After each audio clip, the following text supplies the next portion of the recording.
ሺሻ ካልተጠቀምኩ አይኔ የሚገለጥ አይመስለኝም። ቺቺኒያ የብደት መንደር፣ ቺቺኒያ የጥጋብ መንደር፣ ቺቺኒያ የቆነጃጅቶች መንደር፣ ቺቺኒያ የሀብታም ጠጪዎች መንደር፣ ቺቺኒያ የሱሰኞችና የሲሰኞች መንደር፣ ቺቺኒያ የዘራፊዎችና የቀማኞች መንደር። እነዚህ ሁሉ የቺቺኒያ መገለጫዎች ናቸው። በእርግጥም ቺቺኒያን የተባለ ሁሉ ይገልጻታል። በቺቺኒያ እብደት አለ። ሰው ያብዳል።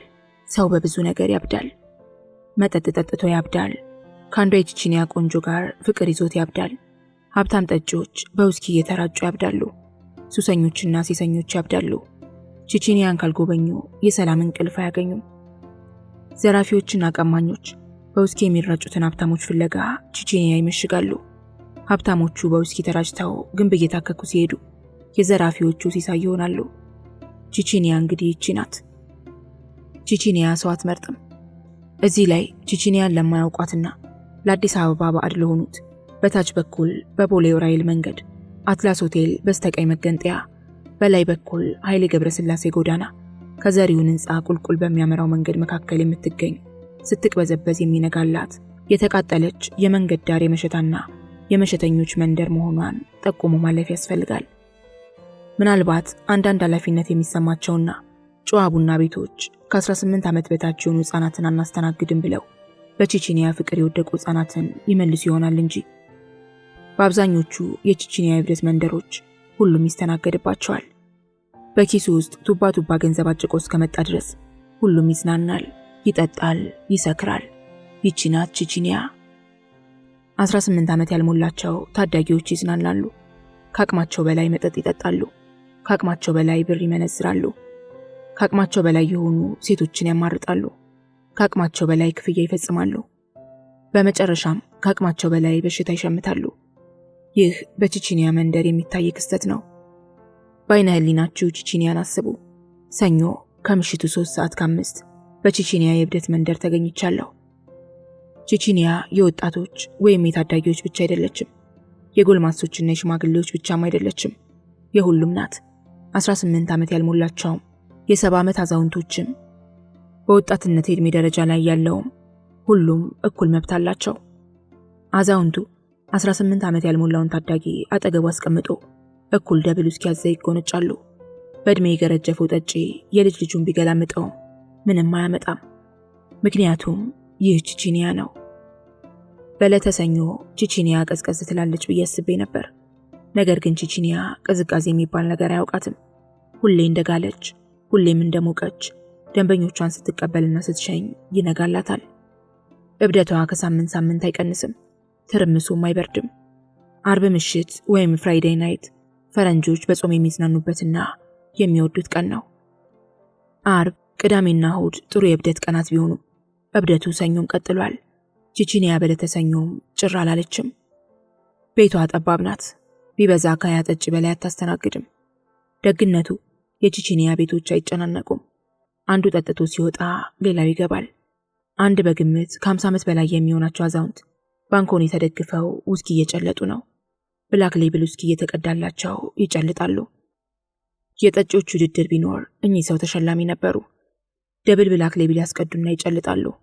አሁንም ያስቀዱና ይጨልጣሉ። ከኔ በፊት ስንት ጠጥተው ይሆን ብዬ አሰብኩ። ያለምንም ጥርጥር አዛውንቱ ሙሉውን ወይም ግማሹን ውስኪ ሜዞኖ የሚባለው መሰለኝ እሱን አዘው ቢሆን ኖሮ ብቻቸውን ያንደቆድቁት ነበር። ነገር ግን ድፍረቱ ስለሌላቸው በችርቻሮ እየተሰቃዩ ነው። አቤት አጠጣጥ! ከግማሽ ሰዓት በፊት የስካር መንፈስ አላየውባቸውም ነበር። አሁን ግን እየሰከሩ ነው። ሞቅ ሳይላቸው ነው ወደ ስካር የተንደረደሩት። 200 ብር አውጥተው ለባለቤቷ ሊሰጧት ፈልገው መልሰው ከተቱት። የቤቱ ባለቤት ደርባባ ሴት ናት። በጣም ታምራለች። ብሩን በእጃቸው እንደያዙት ያዋሯት ጀመር። ፍልቅልቅ እያለች የሚጠይቋትን ትመልሳለች። እርሳቸው ይጠይቃሉ። እርሷ ፍልቅልቅ እያለች በጆሮ ግንዳቸው ሹክ እያለች ትመልሳለች። ባላባት ናቸው። የለበሱት ሱፍ የክት እንደሆነ ያስታውቃል። ጫማቸው ያበራል፣ ያብረቀርቃል። ከረባታቸው ልዩ ነው። 200 ብሩን ሰጧት ለደርባባዋ ሴት። ብሩን ይዛ ስትሄድ ሰረቅ እያደረጉ ያዩዋታል። ዛሬ ማታ ዳሬን ከሷ ጋር ቢያደርገው የሚሉ ይመስላሉ። በጣም ጥቂት ብሮች ተመለሰላቸው። ባንኮኒውን ደገፍ ብለው ነበር የሚጠጡት። አሁን ዘና ብለው ቆሙና ሰላምታ ተለዋውጠው ቤቱን ጥለው ሊወጡ ተዘጋጁ። ሰክረዋል፣ እየተንገዳገዱ ነው። በሩን ከፍተው ወጡ። መጨረሻቸውን ማየት አለብኝ አልኩና ስልክ የማወራ መስዬ ተከትያቸው ወጣሁ። በጣም ሰክረዋል። ሲሻገሩ አንድ ክልብልብ የማታ ላዳ ታክሲ በልቷቸው ነበር። ለነገሩ ታክሲው ምን አደረገ? ክልብልቡ እሳቸው ናቸው። ብቻ ተርፈዋል። እንደምንም ተሻገሩና ኪሳቸውን እየዳበሱ ቁልፍ አወጡና መኪናቸውን ከፍተው ገቡ። ዘመናዊ መኪና አለቻቸው። አስነስተው ተፈተለኩ። በጣም አዘንኩ። በሰላም ያግባቸው።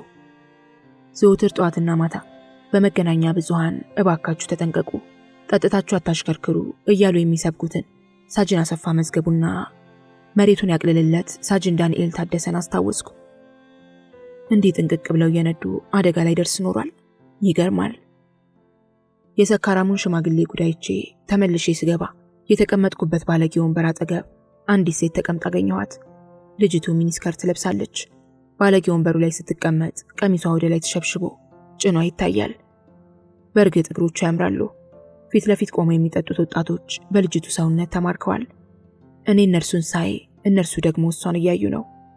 ይቅርታ፣ እኔ እነርሱን ሳይ እነርሱ ደግሞ የሚያምር እግር የሚያምር ጭን እያዩ ነው። ሲያፈጡባት እንደማፈር አለችና እግሮቿን እያጣመረች ተጫወት እንጂ አለችኝ። ከቢራዬ ጋር እየተጫወትኩ ነው አልኳት። እኔ ያለው ቢራ እንዴት አጫዋች ይሆናል አለችና ሳቀች። አሳሳቋ ያፍዚያ ደንግዝ ምታት ሰፍሮበታል። እንደ መደንዘዝ ሲቃጣኝ በመሃል ወይተሩ መጣና ምን ልታዘዝ ብሎ ገላገለኝ። ምታተኛዋ ሳትሳቀቅ ቢራ አዘዘች። ሚኒስከርት ያምርብሻል። እንደሚያምርብኝ አውቄን የለበስኩት፣ የሚያምርብኝን አልለብስም። ከፊት ለፊትሽ ያሉትን ወጣቶች እኮ አሰቃየሻቸው። ባክተዋቸው፣ ማየት ብቻ ነው ስራቸው። ቁም ነገር ያለው ያስታውቃል። እነዚህ በማየት የሚረኩ አይነት ወንዶች ናቸው። እንዴት ያስታውቃሉ? ባክህ ቢፈልጉ ኖሮ ቅድሙን ይጠሩኝ ነበር። ዝም ብለው ጭኔ ላይ ሲያፈጡ እኔንም አሳፈሩኝ። ባክተውኝ፣ በእድሜ ያላየሁት ነገር የለም። የሚያጠግብ እንጀራ ከምጣዱ ያስታውቃል። እድሜሽ ግን ስንት ነው? እስቲ ገምት። 26። በስማም፣ ምን ነው አበዛሁት? በጣም እንጂ። ለነገሩ ሰው ሁሉ አያምነኝም። ታህሳስ ላይ ነው 19ኛዬን ያስኩት። ግን አትመሲም። ልክ ነህ፣ ሰው ሁሉ ይለኛል። ስራ መቼ ጀመርሽ? 1 ዓመት ከ3 ወር ሆኖኛል። ስራ የጀመርኩት እዚች ቤት ውስጥ ነው። የድሬዳዋ ልጅ ነኝ። ከ2 ዓመት በፊት ከድሬዳዋ ስመጣ አክስቴ ቤት ትምህርት ጀምሬ ነበር። ከአክስቴ ጋር መስማማት ሲያቅተኝ ስራ ፈልጉልኝ ብዬ ደላሎች ጋር ሄድኩኝ። ደላሎቹ ደግሞ ይዘው ይመጡ። ቡና ቤት ነበር የፈለግሽው አንቺ?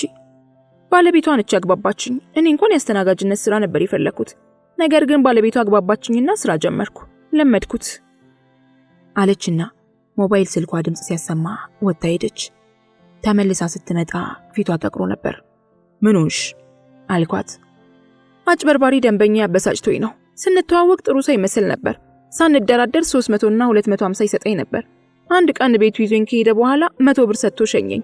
ዛሬ ደግሞ ቤት ካልመጣሽ እያለ ይጨቀጭቀኛል አለችና ቢሮዋን ተጎነጨች። ቤቱ በሺሻ ሽታ ታውዷል። ወደ 6 የሚጠጉ ሴቶች እየሄዱ ሺሻ እየሳቡ ይመለሳሉ።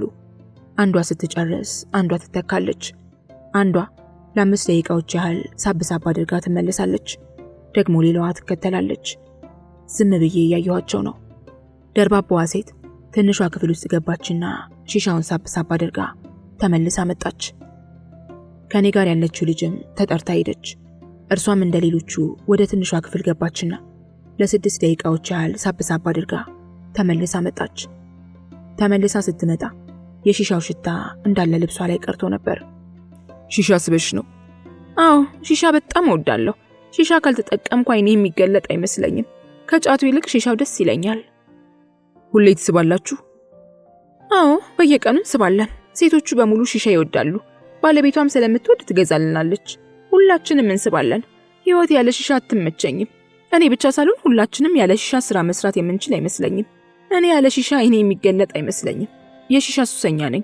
እድሜ ለባለቤቷ ሺሻ የምትገዛልን ባይሆን ኖሮ ምን ይውጣን ነበር?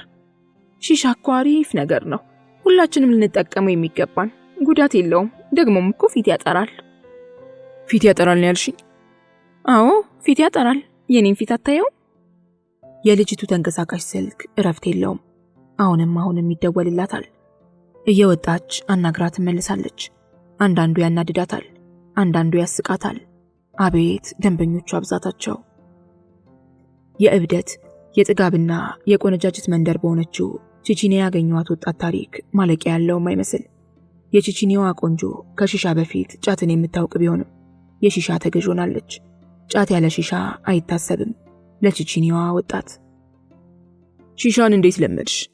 ከሺሻ በፊት የለመድኩት ጫትን ነው። እንደነገርኩህ እኔ የድሬዳዋ ልጅ ነኝ። የድሬዳዋ ልጅ መሆኔ ደግሞ ከጫት ጋር በልጅነቴ እንድተዋወቅ አድርጎኛል። እኛ ድሬዎች በጫት ነው የምናድገው። ጫት ለኛ ምንም ማለት አይደለም። ከድሬዳዋ እስከመጣሁበት ጊዜ ድረስ ግን ከሺሻ ጋር ትውውቅ አልነበረኝም። እዚህ አዲስ አበባ መጥቼ ስራውን ከጀመርኩት በኋላ ነው የሺሻን ጥቅም ያወቅኩት። የሺሻ ጥቅም ምንድን ነው? ሺሻ አሪፍ ነገር ነው። መጀመሪያ ስስብ ቀጥታ ወደ ልቤ እየሄደ ያስቸግረኝ ነበር። በጣም ያስለኝ ነበር። ቀስ በቀስ ግን እየለመድኩት ሲሄድ በጣም ተስማማኝ። እኔ መጠጥ ከመጠጣ ሺሻ ስስብ ውዬ ባድር እመርጣለሁ። ከመጠጥ ምን ይገኛል? መጠጥ እኮ አስቀያሚ ነገር ነው፣ ብዙ ችግሮችም ያስከትላል። ሺሻ ግን በቀላል ወጪ ውስጣዊ ደስታን የምታገኝበት ነው። ውስጣዊ ደስታ ሲባል በቃ ውስጤን ደስ ይለዋል። በጣም ደስተኛ ሆናለሁ። ደስተኛ መሆን ማለት ደግሞ ዓለምን በእጅ እንደመጨበጥ ይቆጠራል። ተሳሳትኩ እንዴ? አልተሳሳትሽም። እረፍት የሌለው ተንቀሳቃሽ ስልኳ አሁንም ጮኸ። ወጣ ብላ ልታናግረው አልደፈረችም። በተቀመጠችበት ባለጌ ወንበር ላይ ሆና ቀብረር ብላ ታናግረው ጀመር። ታዲያስ ደህና ነህ? እንዴት ዛሬ ትዝ አልኩህ? ያቺ ሚስት ስትከዳህና ስትጣሉ ጊዜ ነው እኔ ትዝ የምልህ። ግን በአባትህ ምን ሆነ ነው እንዲህ ጠፋው? አዎ ትችላለህ። እሺ እጠብቃለሁ አለችና ተሰናብታው ስልኩን ዘጋችው። ውይ ይቅርታ፣ አብረን እናድራለን ወይስ ጊዜያዊ ነው የምትጠቀመው? የምታድር ስላልመሰለኝ ደንበኛዬን ጠርቼዋለሁ። ጊዜያዊ ነው የምትጠቀመው የሚለው አማርኛው አስደነገጠኝ። ዱብዳ ነበር የሆነብኝ። አይ እኔ እንኳን አላድርም፣ ጊዜያዊም አልጠቀምም አልኳትና ስለ ደንበኛዋ እንድትነግረኝ ላግባባት ሞከርኩ። መከረኛው ስልኳ አሁንም ጮኸ። ወጣ ብላ አናገረችውና ተመልሳ መጣች። ምን ነው ደበርኩህ እንዴ? ይህን ሁሉ ሰዓት ተጫውተን አለችና ቢሮዋን ስትጨልጥ ልድገሞ የሚል ጨዋነት የታከለበት ጥያቄ መሆኑ ስለገባኝ ዌተሩን ጠራሁትና ቢራችንን አዘዝን። አይዞህ ብዙም አልጎዳህም። እንዴት? ብዙ ብር የምጠይቅ መስሎህ ነው? አረ አይደለም፣ የሚጠጣ ሰው ሁሉ እኮ ሴት ይፈልጋል ማለት አይደለም። እሱን እንኳን ቶ እኔ ይህንን አባባል አላምንበትም። እንዲህ ከኔ ጋር ተጫውተህ ጋብዘኸኝ የምትሄደው አንተ ባህታዊ ነህ። ፍላጎቱ ከሌለ እዚያው ከቢራ ጋር ጨዋታህን አታጠናክርም ነበር? ከሰው ጋር ናት ብለው ትተውኝ ይሄዱ ብዙ ይኖራሉ እኮ። በእድሌ መጠቀም ሲገባኝ እድሌን አሳልፈ ለሌላ ሴት ሰጠህብኝ። እውነት እላችኋለሁ በጣም ተናደደች። ጸጉሯ ቆመ። በእርግጥ የተመኟት የሉም አልነበሩም ለማለት አልደፍርም። ከኛ ፊት ለፊት የተቀመጡት ሰዎች ያለምንም ማፍረት ቀያይ ጭኖቿን እየኮመኮሙ ነው። እነርሱ ፊልም የሚያዩ እስከሚመስሉ ድረስ አይኖቻቸውን መንቀል ሁሉ ተስኗቸዋል። እርሷም የእነርሱን በምኞት ፈረስ መጋለብና መከጀል ጭኖቿን እያዩ ልባቸው እንደጠፋ አይታ ነው ይህኔ ስንቱ ፈልጎኝ ከሰው ጋር ናት ብሎ ትቶኝ ሄዷል ለማለት የተገደደችው። እረፍት የሌለውና መከረኛው ሞባይሏ አሁንም በድጋሚ ጮኸ። ስታነሳው ሚስድ ኮል ሆኖ ተገኘ። ሚስድ ኮል ማውጣቱ ላይ ትንሽ ችግር ነበረባት መሰለኝ። ሚስድ ኮል አውጣልኝና ይህንን የምነግርህን ቁጥር ሴቭ አድርግልኝ ብላ የተንቀሳቃሽ ስልኳን ሰጠችኝ። ሚስድ ኮሉን አወጣውና አሳየኋት። ቶ አይፈለግም ብላ ሰውየውን ዘጋችው። ምን ነው አትፈልጊውም? የነገርኩ ሰውዬ እኮ ነው። እቤቱ ጠርቶኝ ሂሳቤን ቀናንሶ ሰጠኝ አላልኩም? እሱ እኮ ነው። ልክ ሲሰክር ብቻ ስልክ ደውሎ ቤት አትመጭም ይላል። ወንዶች ስትባሉ ስሜታችሁ አፍንጫችሁ ስር ናት። የዚህ ሰውዬ አይናውጣነትማ ለጉድ ነው። ሂሳቤን ከልክሎኝ በድጋሚ ቤቱ ሄጄ እንደወጣለት ይፈልጋል። ሴቭ አድርግልኝ ያለችውን ቁጥር ሴቭ አደረኩላትና ሞባይሏን ስነካካ ያንድ የማውቀው ሰው ቁጥር በስርዓቱ ሴቭ ተደርጎ ሳየው ደነገጥኩ። ለነገሩ ለምን እንደደነገጥኩ ለራሴም አልገባኝም፣ ግን ደነገጥኩ። ልጅቱ ደግሞ ሰውየውን አቆላምጣ ነበር ሴቭ ያደረገችው። ለምሳሌ ከበደ ቢሆን የሰውየውን ስም ከብዬ፣ ናትናኤል ቢሆን ናትዬ አይነት የሰውየው እውነተኛ ስም ላይ የየ አክላበት ሴቭ አድርገዋለች። ይህ ሰውዬ የተከበረ ነው። ባለትዳርና የሁለት ልጆች አባትም ነው። በቅርቡ እወዳታለሁ አፍቅራታለሁ የሚላት ሚስቱ ነፍሰ ጡር ስለሆነች ወንድ ልጅ ከነቃጭሉ ዱብ ታደርግልኛለች ብሎ በጉጉት እየተጠባበቀ እንደሆነ አውቃለሁ። ነገር ግን የሰውየው ቁጥር በልጅቱ ሞባይል ላይ ሰፍሯል። ለምን ስልኩን ሰጣት? ደንበኛው ትሆን ወይንስ እንዴት ተገናኙ? ብዙ አሰብኩ። ለነገሩ ምንም ቢሆን አያገባኝም። ውሽማውስ ብትሆን እኔ ምን አገባኝ? እዚህ ጉዳይ ውስጥ ምን ጥልቅ አድርጎኝ ነው እንዴ ተጨነኩት? ብቻ ለራሴም ሊገባኝ ባልቻለ ምክንያት ተናድጃለሁ። መጥፎ እንጂ ጥሩ ነገር አልታየኝም። እህቱ ልትሆን ትችላለች፣ ዘመዱ ልትሆን ትችላለች የሚለውን ነገር ጭንቅላቴ አላሰበም። ይህ ደግሞ የብዙዎቻችን ችግር ነው። ውሽማስ ብትሆን ምን አገባኝ? ብዙ ጓደኞች አሉሽ። ሴቭ የተደረጉት ሁሉ ደንበኞችሽ ናቸው? አዎ ደንበኞቼ ናቸው። ሁሉም ደንበኞችሽ ናቸው? አዎና፣ ስልኬ ላይ ሴቭ የተደረጉት አብዛኞቹ ማለት ይቻላል ደንበኞቼ ናቸው። ስልኩንም ያወጣሁት እኮ ለዚሁ ስራዬ ብዬ ነው። ደግሞ ሞባይል በማውጣቴ ብዙ ተጠቃሚ ሆኛለሁ። ደውለው ጠርተው የሚወስዱኝ እኮ ሞባይል ስላለኝ ነው። ሰዓቱ እየገፋ ነው። 6 ሰዓት ሊሞላ ጥቂት ደቂቃዎች ይቀራሉ። የቺቺኒያ ደንበኞችም ጨምረዋል። ቤቷ በጠጪዎች ጢም ብላለች። ብዙ ሰው ቢራ ይጠጣል። የአልኮል ተጠቃሚ ይበዛል። የድምፃዊ ታደለ ሮባ የአፋርኛ ዜማ ሲከፈት አንድ ወጣት ጭፈራውን ያስነካው ጀመር። አፋርኛውን በጣም ይችልበታል። ይዘላል። እጆቹን በቄንጥ ወደ ላይ ወደ ታች ያወራጫል። መዝለል ካለበት ይዘላል። እጆቹን እያወራጨ ይሽከረከርና በቄንጠኛ ስታይል 2 እጆቹን ወደ ላይ አድርጎ አፋርኛውን ያስነካዋል። የቺቺኒያ ትንሿ ቤት ደንበኛ ጠጪዎች አይኖቻቸውን እዚያ ወጣት ላይ ያደረጉ። ልጁ በተለይ ሲሽከረከር ቀልብን ይገዛል። በዚያ ላይ ከታደለ ሮባ እኩል ዜማውን ይጫወታል። በተለይ የቡና ቤቱ ሴቶች በልጁ የጭፈራ ስታይል ደስተኞች ሆነዋል። ወጣቱ የጠጪው ሙድ በሙሉ ወደ ራሱ ጠቀለለ። ቄንጠኛ ዳንሱ አይጠገብም። ዘፈኑ ሲያልቅ ሁሉም አጨበጨቡለት። የሺሻው ሽታ ቤቱን ያውደው ጀምሯል። ሁለተኛው ዙር ይሁን ሶስተኛው ባይታወቅም የሺሻው ስነ ስርዓት ተጀምሯል። ሴቶቹ ወደ ትንሿ ክፍል ይገቡና በርከክ ብለው ሳብ እያደረጉ ደስታን እየሸመቱ ልቅ ይላሉ። ሺሻውን ተጠቅመው ሲወጡ ደስታቸው ከልክ በላይ ነው። የተጎሳቆለ ፊት አይታይም። የኔዋ ቆንጆ ተሯ ደርሶ ነው መሰለኝ ቢሮዋን ፉት ብላ ወደ ትንሿ ክፍል ዘለቀች። አይኔ ተከተላት። ሽርጥ አሸረጠች። ነጭ ሽርጥ አጎነበሰች። የሺሻውን ዕቃ ሳብ አደረገችውና ከላይ ነካ አድርጋ መሳብ ጀመረች። ትስባለች፣ አሁንም ትስባለች። የሚወጣው ጭስ ደስ በሚያሰኝ መዓዛ ታጅቦ ይንቦለቦላል። ደግሞም የተለያየ አይነት ቅርጽ ይሰራል። ስትስበው ጭሱ እየተንቦለቦለ ይነጉዳል። ስትጨርስ ሌላዋ ተረኛ ተቀበለቻትና ጉዳዩን አድርሳ ከተፋለች። እንደረካች ፊቷ ይናገራል። የረካች ትመስያለሽ።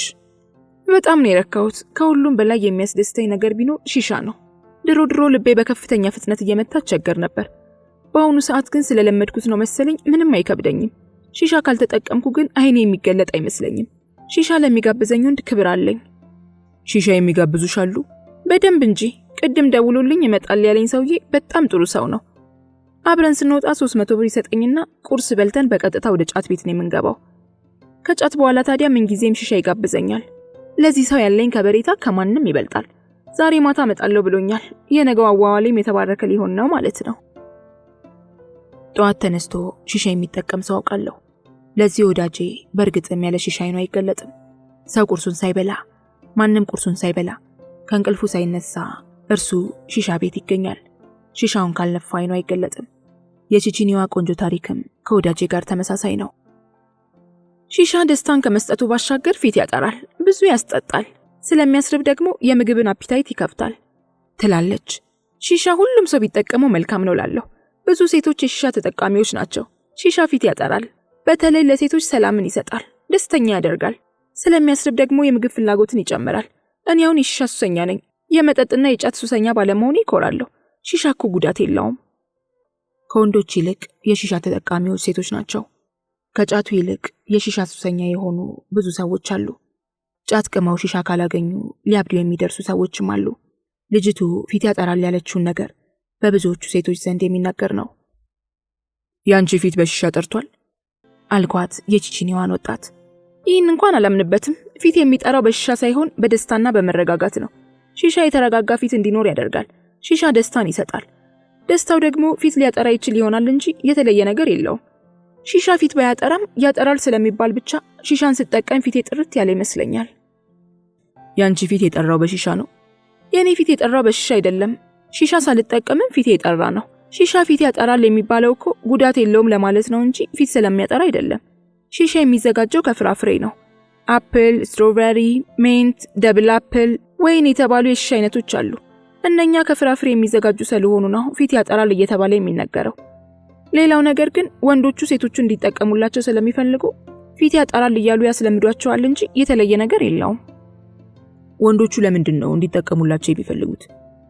ብዙ ወንዶች ሴቶች ሺሻ ከተጠቀሙ ለሁሉም ነገር ነፃ ይሆናሉ ብለው ያምናሉ። ሺሻ የተጠቀመች ሴት ነፃ ስለምትሆን የሴቷን ሺሻ መጠቀም ይፈልጉታል። ነፃ መሆን ማለት ምን ማለት ነው? አንተ ደግሞ አይገባህም እንዴ? አለችና ሳቀች። ነፃ መሆን ማለት ለምሳሌ በፍቅር ጊዜ በጣም ነፃ ይሆኑልናል ብለው ስለሚያምኑና ሺሻ ተጠቅመው ነፃ ስለሚሆኑላቸው ነው። ገንዘብ ትይዣለሽ፣ ራስሽን ትጠብቂያለሽ አልኳት። መያዝ እንዳለብኝ ያውቃለሁ። ባሊዝም ግን አጥፊ አይደለሁም። ከወንዶች ጋር ካደርኩ ቁርስም ሆነ ምሳ ሊጋብዙኝ ይችላሉ። እህቴን ከድሬዳዋ አስመጥቼ እያስተማርኳት ነው። ራሴንም በጣም እጠብቃለሁ። የኤችአይቪ ምርመራ ካደረግኩ 5 ወር አይሆነኝም። ቡና ቤት ያለነው ሴቶች ራሳችንን በጣም እንጠብቃለን። ነገን መኖር እፈልጋለሁ። ያለ ኮንዶም ወጥቼ አላውቅም። እግዚአብሔር ይመስገን ያለ ኮንዶም እንደወጣለት የጠየቀኝም የለም። እረፍት የሌለው ስልኳ ጮኸ። 300 ብር ከፍሎ ቁርስ ጋብዞ ሺሻ የሚጋብዘው ደንበኛዋ መምጣቱን አበሰራት። ታክሲ ይዞ እየጠበቃት መሆኑን ነገራትና በጥድፊያ ወደ መጸዳጃ ቤት ገባች። መጸዳጃ ቤት ተኳኩላ፣ ተቀንድባ፣ ጸጉሯን አስተካክላ ተመልሳ ወጣች። የኔን የቢራ ግብዣ መስግና መክፈል የሚገባትን መውጫ ቆርጣ ሄደች። ሰዓቱ ከሌሊቱ 6 ሰዓት ከሩብ ይላል። የጠጣነውን ቢራ ሂሳብ ከፍዬ ወጣሁ። የቺቺኒያ ቡና ቤቶች ሀብታሞች መሆን አለባቸው። ሰው ቢራ ጠጥቶ ብዙ ብር ይከፍላል። ስንት እንደከፈልኩ ግን አልነግራችሁም። እኔ ሄጃለሁ። የቺቺኒያ እብደትም ቀጥሏል። በቤት ሰራተኝነት ተቀጥሬ በተደጋጋሚ የመደፈር ወንጀሎች ከተፈጸሙብኝ በኋላ ነው ይህንን ስራ የመረጥኩት። ዘመናዊ ሴት አይደለችም። ዘመናዊነት ለምን የምትልም ትመስላለች። እንደ ብዙዎቹ የቡና ቤት ሴቶች አልተኳኳለችም፣ አልተዋበችም። ቻፕስቲክ፣ ሊፕስቲክ፣ ኩል፣ ሽቶ፣ ጥፍር ቀለም፣ ፌር ወዘተ የመሳሰሉትን አልተጠቀመችም። ሚኒስከርት አልለበሰችም። ጭኖቿን አላሳየችም። ደርባባ ሴት ናት። ሌላው ቀርቶ ጸጉሯን እንኳን በአግባቡ አልተሰራችም። ልጅቱ አዲስ መሆን አለባት ብዬ አሰብኩ። ምክንያቱም ሰዎች እንዲመርጧት የሚያደርግ አንዳች ኃይል አልተላበሰችም። ያለሁት አውቶቡስ ተራ በአንድ ቡና ቤት ወይም ሆቴል ነው። ቡና ቤት ውስጥ ያሉት ሴቶች ዘመናዊ የሚባሉና የተሽቀረቀሩ ናቸው። ዘመናዊ አለባበስን ያልተካነችውና ብቸኛዋ ሴት ከሌሎቹ ተገላ የምትኖር ትመስላለች። ቀይ ፊቷ በንቅሳት አጊጧል። ግንባሯ ላይ መስቀል አለ። አገጯ ላይ ንቅሳት ይታያል። አንገቷም ላይ ተነቅሳለች። ቅላቷ ውበቷ ቢሆንም ንቅሳቶቿን አጉልቶ አውጥቶታል። በጣም ኮስታራ ናት። ፊቷ አይፈታም። ደስተኛ አትመስልም። ቀይ ፊቷ ቲማቲም መስሏል። ሳያት በጣም አሳዘነችኝ። ከሴቶቹ ጋር የምትግባባም አትመስልም። አንድ ጥግ ላይ ትክዝ ብላ ቆማለች። ጠራኋትና መጣች። የምትጠጪውን እዘዥ አልኳት። ኮካ አዘዘች። በጣም ጭምት ናት። ለቡና ቤት የሚያበቃ ባህሪ የላትም። አለባበሷም ሆነ ተፈጥሯ ለቡና ቤት የሚሆን አይደለም። በጣም አይናፋር ናት። ምን ቅብጥ አድርጓት ቡና ቤት ውስጥ እንደገባች ለማወቅ ጓጓው። አትናገር፣ አትጋገር። አፏ ተለኩሟል። ምን ነው ዝም አልሽ? አዲስ ነሽ መሰለኝ። ስራውን አልለመድሽው? የምለምደውም አልመሰለኝ። እንዴት ይለመዳል? አነጋገሯ የጎጃምኛ ነው። ደስ የሚል የጎጃም አማርኛ ትናገራለች። ከተሜነት ቢጎድላትም ንግግሯ ኃይለኛ ነው። ሴቶቹ እያዩት ይስቃሉ፣ ይተርቧታል። ይችን ባላገር አየሻት የሚል ያንዷ ሴት ድምፅ ጆሮ ላይ ስንቅር አለ። ደግነቱ እሱ አልሰማችም። እነርሱ መደበሪያ አድርገዋታል። ባለባበሷ ይስቃሉ፣ ባነጋገሯ ይስቃሉ፣ ባረማመዷ ይስቃሉ፣ በሁሉም ነገሯ ይስቃሉ። እርሷ ለነሱ ማጫወቻ የተፈጠረች እስክትመስል ድረስ መደበሪያቸው ሆናለች። ሴቶቹ ስታወራም ይስቃሉ፣ ስትጠጣም ይስቃሉ። ስንት ቦታ ነው የተነቀሽው? ስላት የማይፈታው ፊቷ ፈታ ማለት ጀመረ። በኮስታራነቷ የሚያውቋት የቡና ቤቱ ሴቶች ስራይ ብለው ይከታተሏት ስለነበር ፊቷ ፈታ ብሎ እንደ መሳቅ ሲያደርጋት ተሳለቁባት። አየቻቸው፣ ግን ምንም አላለቻቸውም። ወንድ ይፈልጋታል፣ ይመኛታል ብለው የማያስቡት ሴቶች ከወንድ ጋር ተቀምጣ ኮካ ተጋብዛ ሲያዩት በቅናት እርር ድብን አሉ። የዘመኑ ሴቶች ነን ባዮቹ ጋባዥ ሳያገኙ ባላገሯ ስትጋበዝ በቅናት የተንጨረጨሩ መሰሉ። አቤት ጉዳቸው! የሚያደርጋቸውን እኮ ነው ያሳጣቸው። ልጅቱን ተባብረው ቢነርቷት በወደዱ ነበር። አገር ቤት እኮ እንዲህ ነው። እንደየአገሬ ይለያያል እንጂ ንቅሳቱ አለ። የአማራ ባህል ግን የተለየ ነው። ቁንጅና የጨመሩልኝ መስሏቸው እኮ ነው እንዲያበላሹኝ። የብዙዎቹን አይተኸው ከሆነ አንገታቸው ስር ብቻ ነው ያለው። የኔን ካየኸው ግን የተለየ ነው። አቤት አማርኛዋ ደስ ሲል! ጥርት ያለ ያልተበረዘ ያልተልከሰከሰ የጎጃም አማርኛ። ሸበላው የሚባሉት የቆሎ ተማሪዎች የሚያወሩትን አማርኛ ሰምታችሁ ታውቃላችሁ? ልክ እንደዚያ። አንዳንዶቹ ሲስቁ ፍቅር ያስይዛሉ። ቄንጠኛ አሳሳቃቸው ደስ ያሰኛል። አንዳንዶቹ ደግሞ ውበታቸው ፍቅር ያስይዛል። ይህቺ የአውቶቡስ ተራዋ ሴት ደግሞ አማርኛዋ ፍቅር ያስይዛል። የማንበርከኪያ ኃይሏ የአማርኛ ንግግሯ ይመስላል። ትምህርት ቤት ውስጥ የገቡም ሊመስሎት ይችላል። ቀደም ብዬ እንደገለጽኩላችሁ እርሷ ሽቶ አልተቀባችም፣ አልተኳኳለችም። እንዲያውም ሰውነቷ ጭስጭስ ይላል። ከላይ የለበሰችው ነጭ ሹራብ ንጹህ ቢሆንም ጭስጭስ ትሸታለች። ሚኒስከርት የለበሱትን ስታይ ይሰቀጥጣታል። እርሷ የለበሰችው ቀሚስ እስከ ታች ግጥም ያለ ነው። የኔ ወላጆች አሳምርናት ብለውን ያበላሹኝ። እንደ ሌሎቹ ቢሆን ኖሮ አንገቴ ላይ ብቻ ተነቅሽ ይወጣ ነበር። እኔ ግን የተነቀስኩት ፊቴን በሞላ ነው ማለት ይቻላል። አንገቴ ስር አለ፣ ጉንጬ ላይም አለ፣ ግንባሬ ላይም አለ። ግንባሬ ላይ ያለው መስቀል ነው። የዚህ ቤት ሴቶች መስቀሌ ብለው ስም አውጥተውልኛል። አንዳንዶቹ ደግሞ ንቅሴ ይሉኛል፣ ሲላቸው ደግሞ ባላገሯ ይሉኛል። ስንቱን ስድብ መሰለ የቻልኩት። ከሁሉም ግን መስቀሌ ሲሉኝ እናደዳለሁ። ባላገሯ ሲሉኝ አልናደድም። ሁላችንም ከባላገር እንደመጣን ስለማውቅ አልበሳጭም። እነርሱ ግን ገና ለገና ተኳኩለውና ጭናቸውን አደባባይ አስጥተው ስለወጡ ዘመናዊ ነን ይላሉ እንጂ ሁላችንም ያው ነን። መስቀሌ ሲሉኝ ግን እናደዳለሁ። ዛሬ ላይ ሆኜ ሳስበው እንዲህ መጫወቻ ያደረጉኝን ቤተሰቦቼን እረግማለሁ። ለነገሩ እነርሱም ወዶ አይደለም። የእናቴን ንቅሳት ብታየው ትገረማለህ። አንገቷ ስር ግጥም ያለ ንቅሳት ነው ያላት። መስቀል ባይኖራትም አገጯ ላይ በትልቁ በክብ ቅርጽ ተነቅሳለች። መስቀሉ ከሃይማኖት ጋር ግንኙነት ያለው ነው። በመስቀሉ ባረክ ዘንድ ነው በመስቀል ቅርጽ የነቀሱኝ። አሁን ላይ ሆኜ ሳስበው ግን ይቆጨኛል። ደሞ ቀይ መሆኔ ጎልቶ እንዲወጣ አድርጎታል። መስቀሌ ሲሉኝ ወላጆቼን እረግማለሁ። ጎጃሚዋ አንድ ነገር አስታወሰችኝ። አንዲት ግንባሯ ላይ የመስቀል ምልክት ያለባት ሴት ነበረች። በአሁኑ ሰዓት ኑሯን ካናዳ ሀገር መስርታ በፍቅርና በደስታ ትኖራለች። በአንድ ወቅት ለረፍት ወደ ኢትዮጵያ ስትመጣ የነገረችኝ ነገር ከልጅቱ ጋር ተመሳሰለብኝ። ተቀማጭነቷ ካናዳ የሆነችው ሴት ግንባሯ ላይ ያለው መስቀል ብዙ ችግር እንዳስከተለባት አጫውታን ነበር። መስቀሉ ብዙ ችግር ፈጥሮብኛል።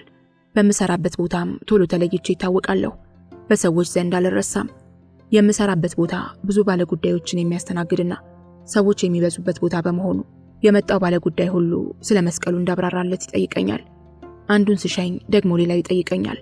ይህ ነገር ስጅት ሲለኝ ጊዜ አንድ ስፔሻሊስት ዘንድ ቀርቤ ያማከርኩት።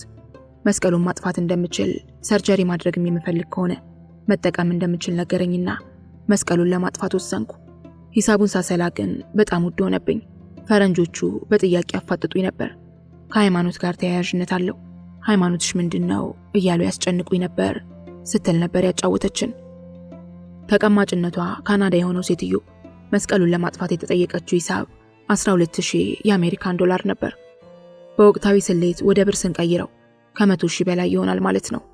ባለመስቀሏ ሴትዮ የመጣ ይምጣ እንጂ ይህን ያህል ገንዘብ ሳልከፍልም ብላ ሁሉንም ነገር እችለዋለሁ በሚል መስቀሏን ተሸክማ መኖሯን አውቃለሁ።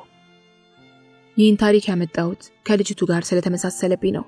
ባለማወቅ ጎጂ ልማዶች የሚያመጡት ጣጣ መዘዙ ብዙ ነው። ደርባባዋ ጎጃሜም ቅጽል ስሟ መስቀሌ ከሆነ ውሎ አድሯል።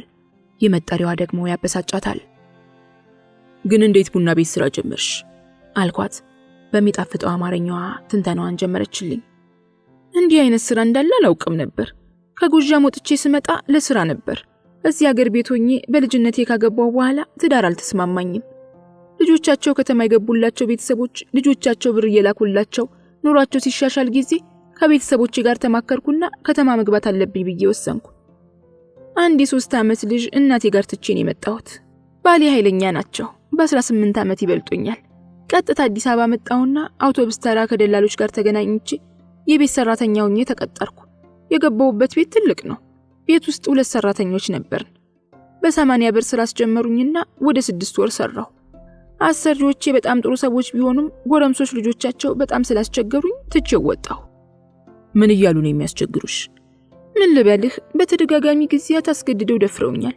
4 ጎረምሶች ናቸው ቤት ውስጥ ያሉት። 2 ጎረምሶች በተደጋጋሚ ጊዜያት ደፍረውኛል። ሲደፍሩኝ ለአሰሪዬ እንዳልናገር ያስፈራሩኝ ስለነበር በደሌን ወጥ አድርጌ ነበር ያስኩት። ሲብስብኝ ጊዜ ሴትዮዋ በሌሉበት አሞኛል ብዬ ወጣሁ። በምን ሰዓት ነው ወንጀሉን የሚፈጽሙብሽ? ሌሊት በር ስከፍትላቸው ደፍረውኛል። አንድ ጊዜ ደግሞ እናታቸው ቤተክርስቲያን ሄደው ቤቱ ውስጥ እኔ ብቻ ነበር ያለሁት። ጭር ሲል አስገድደው ደፈሩኝ። ለአሰሪሽ ለምን አልነገርሻቸው? ብነግራቸው አስቤ ነበር። ነገር ግን ብትተነፍሽ ዋ ብሎ አንደኛው ጎረምሳ ስላስፈራራኝና ዱርዬ ነገር ስለሆነ ልብ የፈራና ትቼላቸው ወጣሁ። ኮንዶም ተጠቅመው ነበር? አዎ ተጠቅመው ነበር። እኔ በሽታ በጣም ነው የምፈራ። እዚያ ጎጃም ሳለሁ ጀምሮ ነው ስለ በሽታው የማውቀው። ገጠር ያሉት ባሎቻችን ከተማ ሲመጡ ከሴት ጋር ይተኛሉ። ስለዚህ ራሳችሁን ጠብቁ ብለው ጤና ጣቢያ ይመክሩን ስለነበረ ስለ HIV ኤድስ የማውቀው እዚያ ሳለሁ ጀምሮ ነው አለችና ከቦርሳዋ መሐረቧን አውጥታ እንባ ያቀረሩ አይኖቿን መጠራረግ ጀመረች። እናትዬ የሚለው የድምፃዊ ጎሳዬ ተስፋዬ ዜማ እንዳበቃ የታምራት ደስታ ዘፈን ቀጠለ። ሳያት የሚለው የታምራት ዜማ ሲጀምር የቡና ቤቱ ሴቶች ከያሉበት ተጠራርተው መጡና ዳንሱን ያስነኩት ጀመር። በወቅቱ አዲስ የነበረው የታምራት ዘፈን በእርግጥም ያስጨፍራል።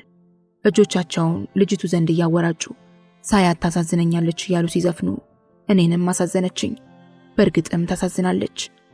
እነርሱ መደበሪያ አድርገዋት እየቧለቱ ሳያት ታሳዝነኛለች ቢሉም ልጅቱ ግን የምር ታሳዝናለች። ኮካዋ አልተነካም፣ ትክዝ ብላለች። ጠጭ እንጂ ስላት ብርጭቆውን አነሳችና ሳብ አድርጋ መለሰችው። ቡና ቤት ለመግባት እንዴት ደፈርሽ? ከሰራውበት ቤት ለቅቄ ስወጣ ስራ ያስያዘኝ ደላላ ጋር ሄድኩኝ። ደላላውን የሆንኩትን ሁሉ አስረዳሁት። ሌላ ቤት ስራ ፈልግልኝ ስል አንድ ቤት አለ፣ ነገር ግን ጎረምሶች ያሉበት ቤት ነው፣ እንዴት ትሆኛለሽ አለኝ። ጎረምሶች ያሉበት ቤት ከሆነ ሁሉም ነገር ይቅርብኝ፣ ወደ ሀገር ይመለሳለሁ ስለው የቤት ሰራተኝነቱን ታየውና መስተንግዶ ላስገባሽ አለኝ። መስተንግዶ ወርሃዊ ደሞዙን ጠየቅኩት። 90 ብር ነው አለኝ።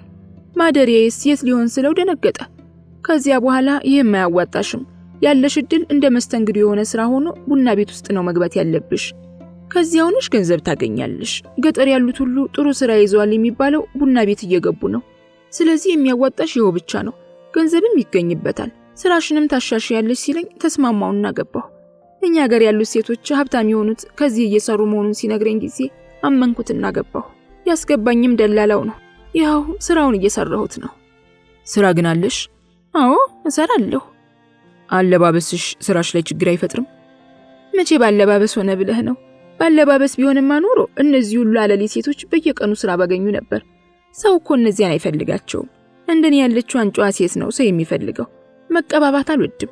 እንደ ሴቶቹ መሆን አቅቶኝ አይደለም፣ ነገር ግን እንደማይጠቅመኝ ያውቃለሁ። ቢዝነስ አገኛለሁ ነው የምትይኝ? አዎ እሰራለሁ። ከሴቶቹ በተሻለ ሁኔታ እሰራለሁ። አንዳንድ ቡና ቤቶች ሴቶችን ሲቀጥሩ መስፈርቶችን ያወጣሉ። አንዳንዶቹ ቀጫጭን ሴቶች ብቻ እንዲገቡላቸው ይፈልጋሉ። አንዳንዶቹ ደግሞ ከ25 ዓመት በታች ያሉ ሴቶችን ብቻ ያሳድዳሉ። እዚህ ቤት ግን ሁሉም አይነት ሴቶች አሉ። ቆነጃጅቶች እንዳሉ ሁሉ ፉንጋዎችም አሉ፣ ወፍራሞችም አሉ፣ ቀጫጭኖችም አሉ። እንደ ጎጃሚያዋ ያሉ የራሳቸውን መልክ ብቻ የያዙ በንቅሳት ያጌጡም አሉ። ስለዚህ እርሷን የሚመርጡ አይጠፉም። ጎጃሚያዋም አልተሳሳተችም። ስራውን እስክትለምጂው አልተቸገርሽም?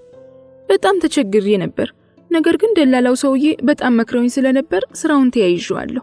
ገና ስገባበት ያስፈራ ነበር። ስራ እንደጀመርሽ በስንት ብር ወጣሽ? ይዚያዊ ብሎ ነው ይዞኝ ሄደ እና 35 ብር ነው ለኔ የሰጠኝ። ከዚያ እየዋልኩ ሳድር ደግሞ 80 ብር 70 ብር እያልኩ ብር መያዝ ጀመርኩ። በአሁኑ ሰዓት መርካቶ 130 ብር ቤት ተከራይቼ እኖራለሁ። ለቤተሰቦችም ልጄን እንዲያሳድጉልኝ አልፎ አልፎ ብር ልክላቸዋለሁ። ህይወቴ ሁሉ መስመር ይዞልኛል። ነገር ግን ይህ ንቅሳቴ በጣም ያሳፍረኛል። አንተዬ የኔ ቤተሰቦች እኮ ተጫውተውብኝ ኖረዋል። እናቴ ልጃችንን ተጫወትንባት፣ ከሰው በታች አደረግናት እያለች ትቆጭ ነበር። የኔ እኮ በዛ መጫወቻ እኮ ነው ያደረጉኝ። ያሳቅቀኛል እንጂ ስራዬስ ተመችቶኛል። ብሬን ይዤ ሳበቃ አገሬ እገባለሁ። አገሬ ገብቼ የአባቴን መሬት አርሼ እበላለሁ። ብር እያጠራቀምሽ ነው ማለት ነው? አዎ የማገኛትን ባንክን የማስቀምጣት 10,000 ብር ከሞላችልኝ ትቼ እሄዳለሁ። አገሬ ገብቼ አባቴን እርሻ አስፋፋለሁ።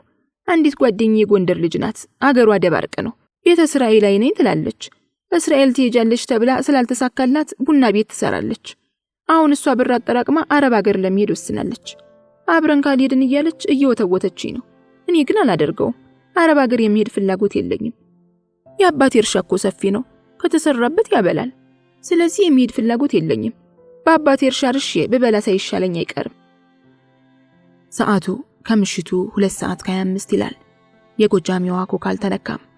ጥፍጥ ያለው አማርኛዋ አይጠገብም። ዲጄው ሙዚቃውን ከፍቶ እንደሄደ ሳይመለስ በመቅረቱ ቤቱ ለ15 እና ለ20 ሴኮንዶች ጸጥ አለ። የጠጪዎች ድምፅ ሲኩተመተም ይሰማል። ሁሉም የየራሳቸውን ጨዋታ ይዘዋል። ዜጋዎች ያለኔ ሴት አይመርጡም። 22 ወደ ቦሌ መድኃኔዓለም በሚወስደው መንገድ ላይ ከቺቺኒያ ባልተናነሰ መልኩ ብዙ መሸታ ቤቶች አሉ። ምናልባት እርስዎ ሙዚቃ ቤቶች፣ ቡቲኮች ወይም ኬክ ቤቶች ይበዛሉ ብለው አስበው ይሆናል። እውነቱ ግን ሌላ ነው።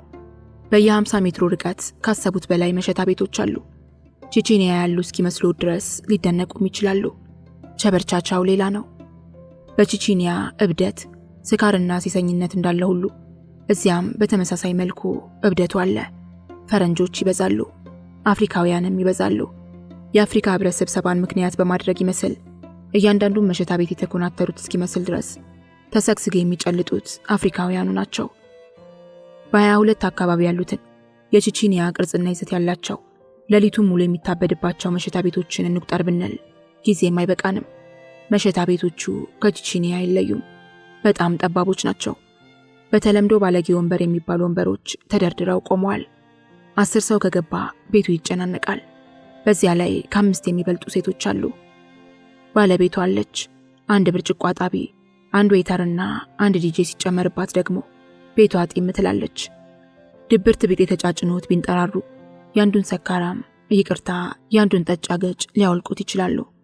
እናም መንጠራራት ቢያስፈልጉ ድብርት ቢጫጫኑ እንኳን መንጠራራት አይቻሉትም። እግሮን አጣምረው እጥፍ ዘርጋ ለማለት እንኳን የቤቱ ጥበትና መጨናነቅ እድል የሚሰጥ አይደለም። የ22ቱ ቺቺኒያ በእርግጥም ደማቅ ነው። እኔ እንዳየሁት ከሆነ ከቺቺኒያ ይበልጥ እንደሆነ እንጂ አያንስም። ሴቶቹም ያው ተመሳሳይ ናቸው። ቀደም ሲል እንደገለጽኩላችሁ የ22ቷ ቺቺኒያ መሸታ ቤት በጣም ጠባብ ናት። እኔ ስገባ አንድ ወጣት ልጅና 2 ጠና ያሉ ሰዎች ይስተናገዱ ነበር። እኔ ስጨመር 4 ሆንን። አንድ ወጣት ውስኪውን ይቸልሳል። ሌሎች 2 ሰዎች ደግሞ ቢራቸውን ይቆነጫሉ። ውስኪ ከሚጠጣ ወጣት ጋር አንዲት ቆንጆ ሴት አለች። ቢራ ትጠጣለች። እኔም አዝዤ መጠጣት ከጀመርኩበት ጊዜ ጀምሮ ልጅቱ 3 ቢራዋን አገባዳለች። ዌይተሩ ሂሳብ እንዳይምታታበት ይመስላል የጠጣችውን ቢራ ጠርሙስ እዚያው ደርድሮላታል። በኤግዚቢት የተያዘ እስኪመስል ድረስ ወደ 6 የሚጠጋ ቢራ ተደርድሯል። ባለ 14 ኢንች ቲቪዋ የካሜሮንና የቱኒዚያን ጨዋታ እያሳየች ነው። ጨዋታው ተጀምሮ 20 ደቂቃዎች እንዳለፉ መሸታ ቤቷ በጠጮች ተጨናነቀች። ጥቂት ሰዎች ሲጨመሩባት ጢም ብላ ሞላች። የካሜሮን ብሔራዊ ቡድን ሲቀናው ይጨፈራል። የቱኒዚያ ብሔራዊ ቡድን አግብቶ ቡድኖቹ አቻ ሲሆኑ ደግሞ መሸታ ቤቱ ጸጥ ረጭ ይላል። ሆታውም ልክ እንደዚያው። ደግሞም ስለ ግብጽ ብሔራዊ ቡድን ጨዋታው ይደራል። ያረዱት ከብት ሳይጠቅማቸው አልቀረም። ላሚቷን አርደው ሲያበቁ ለሚስኪን ጋናውያን ነው ያበሏቸዋሉ። እነርሱ የተጠቀሙበት ዘዴ እስከ ዋንጫም ሳያበቃቸው አይቀርም እያሉ ያወራሉ። በእርግጥ ጥናት አልተሰራም እንጂ ትክክለኛ ጥናት ተካሂዶ ቢሆን ኖሮ የግብጽን ብሔራዊ ቡድን እወዳለሁ የሚል አይገኝም። ለምን እንደሆነ ግን አይታወቅም።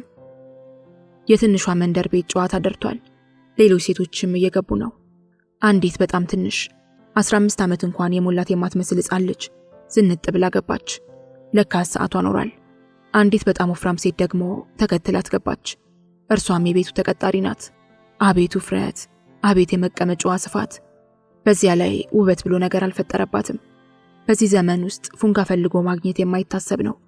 በዚያች ጠባባ መሸታ ቤት ግን ፉንጋ ሴት ለማግኘት ተችሏል። ልጅቱ በእርግጥም አስቀያሚ ናት። ውስጧ ማንነቷ ወርቅ ይሆናል እንጃ። መልክ ብሎ ነገር ግን አልፈጠረባትም። አንዳንዶቹ መልክ ይነሳቸውና ምን የመሰለ ቁመና ሰጥቶ ይክሳቸዋል። ለአንዳንዶቹ ደግሞ መልክ ሰጥቶ ቁመና አይነሳቸውና በመልካቸው ብቻ ይኮፈሳሉ። አንዳንድ ሴቶች ደግሞ ቁንጅና ነስቶ ምን የመሰለ ዞማ ጸጉር ሰጥቶ ይክሳቸዋል።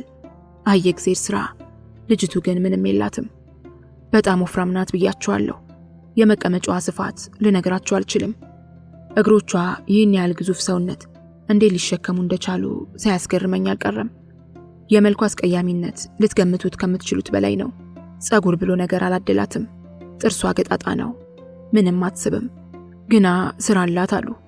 ቆንጆች ነን ከሚሉት ቁመናን ከውበት ጋር ከታደሉት ሴቶች ይበልጥ ቢዝነስ አላት። ቢዝነሷን ታቀላጥፈዋለች። ትንሽየዋ ልጅ ባንኮኒው ላይ ተደግፋ አይኖቿ ሲቁለጨለጩ ጠራዋትና በደስታ እየተፈለቀለቀች መጣች። ይህችን ሕፃን ልጅ በመለስተኛ ትምህርት ቤት እንጂ መሸታ ቤት ማግኘት ቢከብድም እርሷ ግን ሽክ ብላ ዝንጥ ብላ መሸታ ቤት መሽጋለች። በሆነው ባልሆነው ስትገለፍት ጊዜ ምን ትጠጪ ብዬ ጠየኳት። አጠያየቄ ልክ አልነበረም መሰለኝ። እንደ ተሳሳትኩ ይገባኝ ከጥቂት ደቂቃዎች በኋላ ነው። የምትጠጣውን ለዌይተሩ ሹክ አለችው። ምን አዛ ነው ብዬ ስጠይቅ ዌይተሩ አንድ ደስ የሚል ጠርሙስ ከኮካ ጋር ይዞ ከተፋለ። ጽሑፉን ሳነባው ማርቲኒ ይላል። ከዚህ ቀደም ሰምቼውም አይቼውም አላውቅም። አንድ መለኪያ ቀዳላትና ከኮካው ጋር በርዛ አስቀመጠችው። ኋላ ላይ ችርስ አለችኝና መጎንጨት ጀመረች። በዚህ ዕድሜሽ አልኮል ትጠጫለሽ? ተሳስተዋል። ይህን መጠጥ አታውቀውም እንዴ? በጣም ተስማሚ መጠጥ ነው። አልኮልነት እኮ የለውም። የአልኮልነት ባህሪ ቢኖረው ኖሮ አልጠጣውም ነበር። እስቲ ቅመሰው፣ አንተም ትወደዋለህ አለችና ወደ እኔ ያስጠጋችው። ቀመስኩት። ብቻውን ሲቀዳ ከለሩ ሌላ ነበር። ኮካ ሲቀላቀልበት ግን ከለሩ ሙሉ ለሙሉ ተቀየረ። ቀመስኩት። ደስ የሚል ጣዕም አለው። ደስ የሚል ቃናም አለው። የለስላሳ መጠጦች አይነት ጣዕም ያለው ሆኖ ይህ ግን ይበልጥ ለስላሳ ነው። እየቆየ ሲሄድ ምን መልእክት እንደሚሰጥ ሞቅታ አይኖረው ባላውቅም ማርቲኒ ደስ ይላል።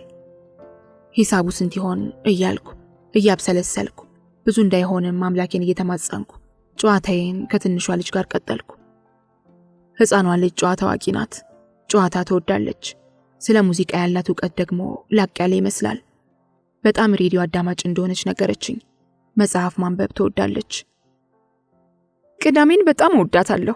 ቴዎድሮስ ሞሲሳ ስለ ቅዳሜ ዘፈነው በጣም ምርጥ ዘፈን ነው። እንዲያውም የእንጀራ ነገር ሆኖብኝ እንጂ ቅዳሜን ከቤት መውጣት አልወድም። ቀኑን ሙሉ ከቤት ሳልወጣ ሬዲዮ እያዳመጥኩ ብውል ደስተኛ ነኝ። ነገር ግን የእንጀራ ነገር ሆኖ ምን አደርጋለሁ? አንዳንድ ጊዜ የተፈጥሮ ግዴታ የሆነው ቅዳሜን ረፍት ሳደርግ ከፍተኛ የሆነ ደስታ ይሰማኛል በማለት የቴዎድሮስ ሞሲሳን ቅዳሜ አልበም አደነቀች። ደግሞም ወደ ታምራት ተመለሰች። ታምራትንም አደነቀች። ታምራት ጎበዝ ዘፋኝ ነው። የዘፈኑ መልእክት ደስ ይላል፣ ተመልከት አለችና ዲጄውን በምልክት አንድ መልእክት አደረሰችው። ወዲያው የታምራት ሳያት ታሳዝነኛለች ዘፈን ተከፈተ። ይህን ዘፈን ልብ ብለህ አድምጠኸዋል? መልእክቱ ጥልቅ ነው። በጣም ኃይለኛ መልእክት አለው። ሳያት በጣም የምታሳዝናት። ሳያት ተደፍራለች። ሳያት በሕይወቷ ላይ ትልቅ ችግር ደርሶባታል። ስለሷ ያልተባለ ያልተነገረ መጥፎ ነገር የለም። ብዙ ችግሮች ናቸው የደረሱባት እና ሳያት ታሳዝነኛለች የሚለው ዘፈኑ ደስ ይለኛል። ሳያት ራሷም ታሳዝነዋለች፣ ሳያትም ደግሞ ይበልጥ ታሳዝነዋለች። እኔ ሳያትን በጣም ነው የምወዳት። እሷ ብዙ መከራን ያየችና የተጎዳች ልጅ ናት እና ታምራት ያንን ዘፈን መስፈኑ ትልቅ ስራን ይሰራው ብላ ማርቲኒዋን ባንድ ትንፋሽ ጨለጠችው። ልትደግም ዳርዳር ማለቷ ገባኝ። ያለኝ አማራጭ የሆነውን ሁሉ በጸጋ መቀበል ነውና በዝምታ አለፍኩት። በንቃት የሚጠባበቀው ዌተር ማርቲኒውን ደገማት። ስለ ሙዚቃ ያለሽ ዕውቀት ግን ሰፊ ይመስላል። ሙዚቃን ብማር መሳሪያ ተጫዋች ወይም ደግሞ ድምጻዊ መሆን ይመስለኛል። አዲስ የወጣ ሙዚቃ አያልፈኝም። ቶሎ የማጣጣምና መልእክቱን የመረዳት ችሎታም አለኝ። በሬዲዮ የሚለቀቁት ነጠላ ዜማዎች ይመቹኛል። የታምራት ዘፈን ገና እንደወጣ አልተመቸኝም ነበር። ለዚህ ዘፈን ነው 1 ሚሊዮን ብር የተከፈለው ብዬም ከጓደኞቼ ጋር ታምራትን አምቼው ነበር። ኋላ ላይ ግን አሪፍ ዘፈን መሆኑን ተረዳሁ።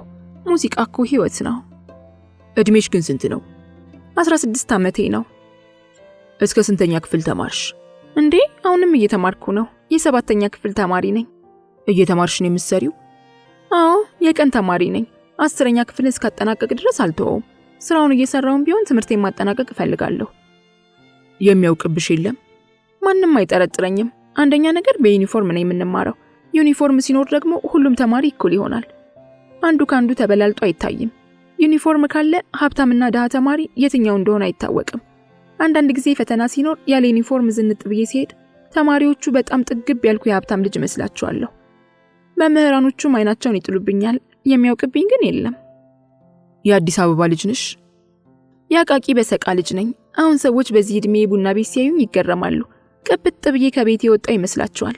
ማንኛውም ሴተኛ አዳሪ ግን በቅብጠት ይህን ስራ ልትመርጠው አትችልም። የምንሰራው ገንዘብ ለማግኘት እንጂ ቅብጠት ይዞን ወይም ደግሞ የወንድ ሐራራ ኑሮብን አይደለም። ሁላችሁም ልታዝኑልን ይገባል። እኛ እኮ እህቶቻችሁ ነን። መሸታ ቤት ስላገኛችሁን ብቻ ባታረክሱን ጥሩ ነው። አክብሩን። ነገ ልጆቻችሁ፣ እህቶቻችሁ ወይም እናቶቻችሁ ምን ሊሆኑ እንደሚችሉ አታውቁምና አለችና ማርቲኒዋን ተጎነጨች። በጣም ተናጋሪ ናት፣ በሳልም ናት። የምትናገራቸው ነገሮች ሁሉ ከእርሷ የሚወጡ አይመስሉም። በጣም አስተዋይ ናት። አስቀያሚዋ ወፍራም ሴትዮ ስታልፍ ሁላችንም አየናት። ሕፃኗን ልጅ ገላመጠቻት። አትግባቡም አልኳት። እሷ ከማን ጋር ትግባባለች ብለህ ነው? መልክ የላት ጸባይ የላት አይነት ናት እኮ አለችኝ። ግን ይህን አስፈሪ መልክ ይዛ ከእናንተ ጋር ተወዳድራ እንዴት መስራት ትችላለች ብዬ ጠየኳት። ሳቀችና ከኛ የተሻለ ስራ አላት፣ ወንዶች ይቀርቧታል። ወንዶችን እንዲቀርቧት የሚያደርግ ያፈዝ ያደንግዝ አሰርታለች እየተባለች ትታማለች ብላ ርዕሰ ጉዳዩን ቋጨችው። አዳር ስንት ነው አልኳት። አዳር 300 ብር ነው። ጊዜያዊ ከፈለክ ግን 200 ብር ክፈልና በደንብ ላስተናግድህ ዝግጁ ነኝ። እንዲያውም እናንተ አበሻ ወንዶች እድለኞች ናችሁ። ዜጋ ሲገኝ እኮ ደህና ብር ነው ላጥ የማደርገው። ዜጋ ስትይ የውጭ ሀገር ዜጎችን ማለትሽ ነው? አሁና ጀርመኑም፣ ራሽያውም፣ አሜሪካዊውም፣ አፍሪካዊውም ሁሉ በእኛ አጠራር ዜጋ ነው የሚባለው። ደህና ይከፍላሉ? ዜጋ ሲገኝማ ደህና ይከፍላል። እኔ ደግሞ ዕጣ ክፍል የሆነ ነው መሰለኝ ዜጋዎች ይወዱኛል። ያለ እኔም ሴት አይመርጡም። ዜጋዎች በጣም ቀጫጭን፣ ትንንሽ የሆኑ እንደኔ ያሉ ሴቶችን ነው የሚመርጡት። ወፍራም ሴቶችን አይወዱም። አፍሪካዎቹን ማለትሽ ነው? አፍሪካውያኖቹን አልወድም። እነርሱ ግን በጣም ይወዱኛል። እኔ ግን ለእነርሱ ከፍተኛ ጥላቻ ነው ያለኝ። ከአንድም 3 ጊዜ ከአፍሪካውያን ጥቁሮች ጋር ወጥቻለሁ። እነርሱ ጨካኞች ናቸው። ከእነርሱ ጋር አዳር ወጥቼ 2 ጊዜ ማህፀኔን አሞኝ ለወር ያህል ሆስፒታል ተኝቼ ነው ዳንኩት። ከዚያ በኋላ $500 እንክፈልሽ ቢሉኝ እንኳን እሺ አልላቸውም። ሌሎቹ ዜጋዎች አሜሪካውያን፣ ግብጾች፣ ቻይናዎችና አውሮፓውያን ግን ይመቹኛል። እነርሱ ስርዓትም አላቸው፣ ለሴት ልጅም ክብር ይሰጣሉ። ዜጋዎች ስንት ይከፍሉሻል? እንደ ድርድሬ ነው። ለምሳሌ $300 የሚከፍሉኝ ዜጎች አሉ። በ2 ወር አንዴ ሊያገኙኝ ይችላሉ። $200 የሚከፍሉም አሉ። እነርሱ ጥሩ ክፍያ ይከፍላሉ። ደላሎች ስለሚካፈሉኝ ግን ብሩ አይበረክትልኝም። ለደላሎች ስንት ትከፍያቸዋለሽ? ደላሎች መቼ ያስቀምሱንና ነው? $100 እኮ 100 ብር ነው የሚወስዱብን። $100 100 ብር ከወሰዱብኝ ምን ቀረኝ? እኔ ገላይን ሸጬ የሴትነት ክብሬን አርክሼ 800 ወይም 900 ብር ባገኝ እነርሱ ያለምንም ልፋት በማቃጠር ብቻ 100 ብር ያገኛሉ። አንዳንድ ጊዜ $300 ተቀብዬ 300 ብር ሲወስዱብኝ በጣም እበሳጫለሁ። ደላሎቹ ባያገናኟችሁ ኖሮ እኮ ይህን ሁሉ ብር አታገኙም ነበር። እነርሱ ባያገናኙንም ዜጋዎቹ እኮ ወደኛ መምጣታቸው አይቀርም። አሁን እንኳን ደላሎቹ እንደ ድሮ አይቀልዱብንም። ዜጋዎቹ የኔ ስልክ ስላላቸው ቀጥታ ደውለው ነው የሚጠሩኝ። ደውለው ሲጠሩኝ ያረፉበት ሆቴል ድረስ ሄጄ አገኛቸዋለሁ። ሰሞኑ ዜጋዎች በዝተው ነበር። እንዴት ነው? አፍሪካዊ ዜጋ ልውድም አላልኩም። ጓደኞቼ ግን በደላሎች አግኝተዋል። አንዷ ጓደኛዬ ከ2 ዜጋዎች ጋር ወጥታ $400 አግኝታለች። 15 ቀን $400 ትበላና ስራዋን ትጀምራለች። የትንሿ ልጅ አጠጣጥ ያስፈራል። 3ኛው ማርቲኒ ለመድገም ሩጫ ጀምራለች። ሳልቀደም ልቅደም አልኩና ዌተሩን ጠርቼ ሂሳብ ይነግረኝ ዘንድ ጠየቅኩት። እኔ ከጠጣሁት በላይ የሷ ሂሳብ ይበልጣል። አንድ መለኪያ ማርቲኒ 20 ብር ነው። ወቸ ጉድ! እኔ ከተጠቀምኩት በላይ ለህፃኗ ልጅ አውጥቻለሁ። የ2 መለኪያ ማርቲኒ ሂሳብ 40 ብር ይጠበቅብኛል። ምን 40 ብር ብቻ! የኮካው ሲታከልበት ወደ 50 ብር ተጠጋ። ምን ማድረግ ይቻላል? ሂሳቤን ከፍዬ የ16 ዓመቷን በሳልና አንደበተ ርቱዕ የመሸታ ቤት ታዳጊ ተሰናብቼ ወጣሁ። አይፍረድ ነው። ኢትዮጵያ ውስጥ ድህነት አለ ይባላል እንጂ ወንዶች ለኛ የሚያወጡት ብር ብዙ ነው። ካዛንቺስ እንደ ወትሮ ሁሉ ደምቃለች። የሚዝናና ሰው አታ የማታውቀውና ጭር ሲል የማትወደው ካዛንቺስ ቡና ቤቶቿ ስራ ፈተው አያውቁም። የሚዝናናው ሰው ቁጥር ይጨምራል እንጂ አይቀንስም። መናኸሪያ አካባቢ ያለው ታዋቂ ቡና ቤት ደንበኞቹን እያስተናገደ ነው። የድራፍት ተጠቃሚዎች በዛ ይላሉ። ቡና ቤቱ በጣም ሰፊ በመሆኑ በተለያዩ ክፍሎች ተከፋፍሏል። ሁሉም የራሱን ጨዋታ ይጫወታል። ሽማግሌዎች የራሳቸውን ጨዋታ ይጫወታሉ። ወጣቶች ከኩዮቻቸው ጋር ሆነው የሚመጥናቸውን ወግ ያወጋሉ። በካሳንቺሷ ቡና ቤት ሁሉም አይነት ሰው አለ። ወጣቱ፣ ጎልማሳው፣ ሽማግሌው፣ ሴቱ በሙሉ ይዝናናል። የቡና ቤቱ ሴቶችም እንዲሁ ስራቸውን ለማቀላጠፍ ክው ይላሉ። ብዙዎቹ ሳቂታዎች ናቸው። ቁጥራቸው ብዙ ነው። በየክፍሉ ተደርድረው ይታያሉ። እዚያኛው ክፍል ሲገቡ ከ8 እና ከ9 የማያንሱ ሴቶችን ያገኛሉ። በረንዳ መውጫው ላይ ቆም ብለው ይቆጥሩ ከ10 በላይ ሴቶችን ያገኛሉ። ወደ ዋናው ክፍል ውስጥ ሲገቡም እንደዚሁ በርከት ያሉ ሴቶችን ይመለከታሉ።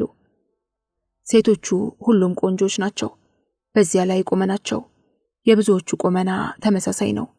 ተመርጠው የሚገቡ ነው የሚመስሉት። ሙዚቃው ደስ ይላል። ሰዎች ይገባሉ፣ ይወጣሉ። የሚወጣው ሰው ቁጥር አነስተኛ ነው። ለመዝናናት የሚገባው ግን ብዙ ነው። ወንበር ሲለቀቅ አይታይም። ወደ መጠጥ ቤቱ የገቡት ሁሉ ሰምጠው ይቀራሉ። ቦታቱ የሚመለስ ሰው አይታይም። እኔም ታዲያ ሰዎች ሲገቡ እንጂ ሲወጡ ወደማይታዩበት ክፍል አመራው። ክፍሉ በጣም ሰፊ የሚባል ባይሆንም ብዙ ሰዎች ታጭቀውበታል። እኔም አንዱ ጥግ ላይ ተቀመጥኩና የሚሆነውን ሁሉ መቃኘት ጀመርኩ። የተለመደውን ቢራ አዘዝኩ፣ ቀረበልኝ። በሰዎች የተጨናነቀው ክፍል ደስ የማይል ጠረን አለው። ክፍሏ የጭፈራ ቤት አይነት ይዘት ያላት ናት። ሙሉ ለሙሉ ዲም ላይት ባይሆንም ጨለምለም ብላለች። የሴቶቹ የተለያየ ሽቶና ፌር ኤንድ ላቭሊ ራሱ አንድ የተለየ ሽታን ፈጥሯል። ሴቶቹ በሁሉም ነገር ነው የሚፎካከሩት። በልብስ ይፎካከራሉ፣ በሚያወጧቸው ወንዶች ይፎካከራሉ። አንዷ የ170 ብር ሽቶ ከገዛች ሌላዋ የ190 ብር ሽቶ ትገዛና 2 ወር ሙሉ የበላይነቷን ታሳያለች። ቡና ቤት ውስጥ ያለው ፉክክር ለየት ያለ ነው። ሴቶቹ የየራሳቸው ግሩፕ ስላላቸው ሁሉም በቡድን ሆነው ይቆማሉ። የሄለን ግሩፕ፣ የራሄል ግሩፕ፣ የሃኒ ግሩፕ እየተባለ ይከፋፈላል። ሄለን፣ ራሄልና ሃኒ የግሩፕ መሪዎች ናቸው። ከነርሱ ስር ያሉ ሴቶች ደግሞ ራሳቸውን ዝቅ አድርገው የሚመለከቱ እንደ በግ ለመነዳት ፈቃደኝነታቸውን ያሳዩና እንደ በግ እየተነዱ ያሉ ናቸው። እያንዳንዳቸው መሪዎች ከ6 እና 7 የሚበልጡ ሴቶች በስራቸው አሉ። እንደነ ሃኒ፣ ራሄልና ሄለን ያሉ ሴቶች የየራሳቸውን ግሩፕ ያሽከረክራሉ። ከስራቸው ያሉ ሴቶች ያለ እነርሱ ፈቃድ የትም አይሄዱም። ለምሳሌ አንዷን ቆንጆ ወደዋታል እንበል። ገና እንዳዩዋት ከውስጡ ቀረች። ገና እንዳዩዋት ነው የወደዷት። አሁንም እያዩዋት ነው። እርሷ ደግሞ መፈለጓን አውቃ ከፊት ለፊቷ ካለው ባለጌ ወንበር ላይ ተቀምጣ በደንብ እንዲያዩዋት ጭኖቿን እየገላለጠች እያሳየችው ነው። እርሶ ልቦ ሸፍቷል። የሚያስቡት ሁሉ ልጅቱን ይዞ ስለመሄድ ብቻ ይሆናል። ኪሶ ውስጥ ስንት ብር እንዳለ እንኳን አያውቁም። በልጅቱ ፍቅር ታውረዋላ። አሁንም ያዩዋታል። አተኩራ ስታየው ደግሞ የልብ ምት ይጨምራል። በዚህም በዛም ብለው ልጅቱን እጆ ይከታሉ። ሲጋብዙ ያመሹና አዳሮን ለማስተካከል ስንት ነው የምትዩ ብለው ይጠይቃሉ። አንድ የአዳር ፕሮግራም ይዘው መጥተዋልና አንዷን ቆንጆ ይዘው ለመሄድ ቆርጠዋል። ቆንጆዋ ልጅ ደግሞ ተገኝታለች። ሲጋብዟትም አምሽተዋል። ብዙም ጠጥታለች። መጠጡ እጅ ሲሎት ወይም ከልጅቱ ጋር አንሶላ የሚጋፈፉበት ጊዜ ሲናፍቆት ተነስተው ለመሄድ ይዘጋጃሉ። ከዚያ በፊት ግን ስለ ክፍያ ይደራደራሉ። ሁሉም ነገር ካበቃ በኋላ 300 ብር ይባላሉ። ኪሶ ውስጥ ያለው ብር ከ200 ብር አይበልጥም። በእርግጥ ወደ 500 የሚጠጋ ብር ይዘው ነበር። ይሄ የሆነው ከ2 ሰዓት በፊት ነው። ከ2 ሰዓታት በኋላ ግን ኪሶ ውስጥ ያለው ብር ይዘውት ከመጡት 50 በመቶ በላይ ቀንሷል። 150 ከፍልሻለሁ ብለው ተደራደሩ። ይህ የመጨረሻ ውሳኔ ሆነው በፍቅር ያበዱላትና ክንፍ ያሉባት ቆንጆ መጣው ብላ ሄደች። አለቆቿን ፍለጋ ተሯሯጠች። አለቆቿ ቀደም ሲል የጠቀስኩላችሁ መሪዎች ናቸው። ካለቃዋ ጋር ስብሰባ ተቀመጠች። የ3 ደቂቃ ስብሰባ። ስብሰባው ሲቋጭ ቆንጆዋ ልጅ ተመልሳ መጣች። ተመልሳ ስትመጣልዎት በደስታ እየቦረቁ ነው። ይቺን አንድ ፍሬ ቆንጆ ይዘው ሊያድሩ ከጅለዋል። ምን መከጀል ብቻ ተደራድረው ከጫፍ ደርሰዋል። ቆንጆዋ ልጅ ስትመጣ ግን ሁሉም ነገር አከተመ። ጥሩ ምሽት እንዳሳለፉ ሁሉ አዳሮንም ለማስተካከል ደፋ ቀና ያሉበት ጉዳይ አልተሳካም። ልጅቱ ከ300 ብር ውጪ ንቅንቅ አልልም አለችና ፋይሉ እዚህ ጋር ተዘጋ። አያናድድም? ሲጋብዟት አምሽተው የልቦ ሳይደርስ ቀረ። የካሳንቺሷ ቤት ድምቅ ብላለች። እስካሁን ብቻዬን ነኝ። ለጊዜው ጓደኛ አጫዋች የለኝም። ሁሉንም ነገር እየታዘብኩ ነው። የገለጽኩላችሁ ሁሉ ያንድ ጎልማሳ ታሪክ ነው። ሰውየው በወሲብ ረሃብ እንደተቃጠለ ወጥቶ ሄደ። ቢራዬን ጨለጥኩና ተከትዬው ወጣሁ። ሽንቱን ሊሸና መጸዳጃ ቤት ገባ። እኔም ተከትዬው ገባሁ። ወጣ። እኔም ተከትዬው ወጣሁ። ሞባይል ስልኬን የማወራ መስዬ ስከታተለው ሰውየው የመያድ መኪና ይዟል። ያንዱ የግብረ ሰናይ ድርጅት ባልደረባ መሆኑ ነው፣ ወይም ደግሞ የኤንጂኦ። ለነገሩ እርሱ ምን አለበት? ብሩ እንደሆነ ከየትም ይመጣል። እድሜ ለመጽዋቾች። በሚሊዮን በሚቆጠሩ ድሆችና ተረጂዎች ስም ገንዘቡ ይጎርፋል። እዚህ ደግሞ ለጥቂት ሰዎች ኪስ ማደለቢያነት ይውላል። ሰውየው ጥግብ ብሎ ኮብራውን እያንገጫገጨ ነጎደ። እኔም ተመልሼ ገባሁ። ወንበሬ ላይ ስቀመጥ አንዲት ቆንጆ እኔ ወንበር አጠገብ ተቀምጣለች። ሳያት ደነገጥኩ። የቢራ ብርጭቆዬን አየሁ። ጭላጭ ብቻ ቀርቶታል። ሌላ ቢራ አዘዝኩ። አንዲት ፒያሳ አካባቢ በሚገኝ ቡና ቤት ውስጥ የተዋወቅኳት ሴት ያስቀዳሁትን ቢራ ትቼ ስልክ ለማውራት ስወጣ ተቆጣችኝና መከረችኝ። ከዚያ በፊት ስለምንም አስቤ አላውቅም ነበር። አንተ አለችኝ። አንተ ቢራህን አስቀድተህ አትውጣ። ያለው እኮ ቡና ቤት ውስጥ ነው። እናት ቤት የምትጠጣ መሰለህ እንዴ? እዚህ እኮ ብዙ ጉድ አለ። አንዷ ሴት ምን እንደምትጨምርብህ ምን ታውቃለህ? ምንም አታውቅም እኮ። በእርግጥ መርዝ ጨምራ አትገልህም። የሚጨመረውን ጨምራ ግን ታሰቃይሃለች። ከእርሷ ውጪ ሴት እንዳታይ ለእሷ ፍላጎት ተገዝተህ እንድትኖር አምጣ ያለችን ሁሉ ጉድጓድ ውስጥም እየገባህ ማስነ እንድታመጣ አድርጋ ታፈዛሃለች። የምታገኘውን ሁሉ ለእርሷ የምትገብር ነፈስ ትሆናለህ። ብዙ ጉድ እኮ አለ ብላ የነገረችኝ ነገር አይምሮዬ ላይ ያቃጭል ጀመር። በጣም ፈራሁ። ፍርሃት አለኝ። ራሴን ታዘብኩት። ለካስ እንዲፈሪ ነኝ። እንዴት? ራሴን ተጠራጠርኩ። ቢራዬ ተከፍቷል። ብርጭቆውን ግን ማመን አቃተኝ። ዌይተሩን ጠራሁትና አስቀየርኩት። አዲስ ብርጭቆ ሲመጣልኝ ተረጋግቼ መጠጣት ጀመርኩ። ያቺን ቆንጆ በአይኔ ፍለጋ ጀመርኩ። አይኖቿ ሲቀላውጡ እጅ ከፍንጅ ያስኳትና ጠራዋት። በደስታ እየበረረች መጣች። ጨበጥኳት። የእጇ ልስላሴ ልዩ ነው። ምን እጇ ላይ ያስኬደኝ? አጠቃላይ ውበቷ ድንቅ ነው። አጋነንካት በሉኝ እንጂ ጸጉሯ፣ ቁመቷ፣ ተክለ ሰውነቷ፣ ቁንጅናዋን ለመግለጽ ይቸግራል። የለበሰችው ፋሽን ልብስ ሲያምርባት ካዛንቺስ አካባቢ ያለው ቡና ቤት ውስጥ ጎራ ቢሉ ሞዴሊስቶች በትርፍ ሰዓታቸው ቢዝነስ ይሰራሉ እንዴ ማለቱ አይቀርም። ደግሞም ያስብላል። አቤት ጸጉር፣ አቤት የእጅ ልስላሴ፣ አቤት ቁንጅና፣ አቤት ቁመና። የኤንጆ ብር ያጠገበው ሰውዬ አመለጠውን የሚባለው። ኮብራውንም አስይዞ ቢሆን ጠልፎ ይዞ መሄድ ነበረበት ያሰኛል። ይችል ልዕልት ቡና ቤት ውስጥ ያገኟታል ቢባል ማን ያምናል? ማንም። ወጪዋ ከበድ ያለ ቢሆንም መጋበዝ አለባት። ምን ትጠጫለሽ? ውስኪ ነው የጀመርኩት። ጉድፈላ። እኔ የምጠጣው ቢራ። እኔ ቢራ እየጠጣው ውስኪ ልጋብዝ ነው? ከራሴ ጋር ሙግት ገጠምኩ። ጠራዋት እንጂ ጋብዘኝ ብላ አይን አውጥታ አልመጣች። እርሷ ምን አጠፋች? ጠጪ ተባለች። ውስኪ ጀምር ያለውና ውስኪ ይምጣልኝ አለች። ለኔ ሞራልም መጨነቅ ነበረባት። እኔም ልቀይራ ለኔም ውስኪ ይምጣ ብዬ ከህሊናዬ ጋር ተሟግቼ ሳበቃ ለኔም ለእርሷም ዋይት ሆርስ ውስኪ ይመጣልን ዘንድ ትዕዛዝ ሰጠው። ሁለተኛው ቢራ ባከነ። ከግማሽ በላይ አልጠጣሁትም። ቀዥቃዣው ዌተር ምርቅን ብሏል።